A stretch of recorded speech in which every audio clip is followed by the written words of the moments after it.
you need to do is you need to click around and find some stores, and you can find those hot selling stores on the homepage or any of the categories. And you're gonna see two different things here on these stores. So if you scroll down, you see this store, because we just literally clicked one on the homepage. This store right here has a little bit under 10,000 sales. So if you scroll down and you look at their store, you can see that it's going to tell you the sales and the admirers and all the things that they have in their store currently, right?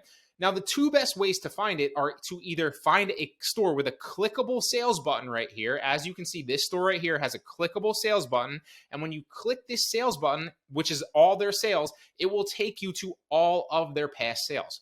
Why is that important? Because now we can see exactly what has sold and when, and the current demand and how many people have that in their cart at the current time period. So we know that these are not just random designs on Etsy. These have sold, and they've sold recently in order, and we can just go down and replicate these designs. You obviously still need to make sure that you're not infringing on anybody's intellectual property, that you're not copying their design, word for word exactly as it is. What you do want to do is you want to kind of mimic it, put your own spin on it, but make something very, very similar. Assuming, of course, it doesn't have like a brand like Disney or a brand like Nike or a brand like Starbucks, and you're not going after anybody's intellectual property, and you're not 100% copying their design, right? It's very, very easy stuff, but this will give you a better likelihood that every design you create is going to sell because you know that it's already sold on the Etsy platform. Or you can see here, if you scroll down on this store literally has over 163,000 sales, which is wild. So they're clearly doing well, and they clearly know what they're doing.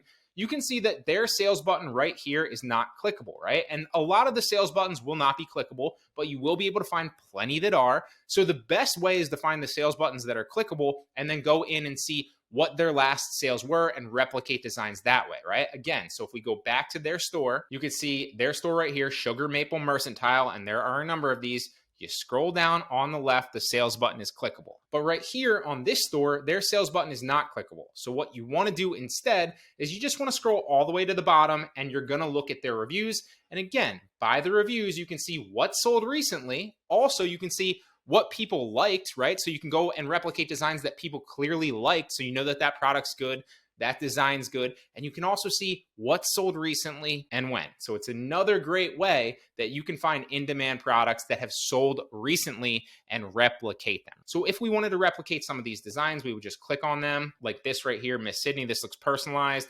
A lot of these, like this one's relatively easy to kind of redo. Maybe this one right here. So if we kind of just click on a bunch of these, this one's clearly personalized right here. That one's relatively easy to do. This one's relatively easy to do, as you can see with like the mama design. The other Etsy shop's gonna have a lot more that are easily replicatable, right? So like we could literally mimic this one, just get like a tiger face and go eye of the, relatively easy to mimic. Game Day right here, Hey Batter Batter. We know that these have demand and they've sold. So all you need to do is you need to figure out how to actually replicate that design now. That's the next step.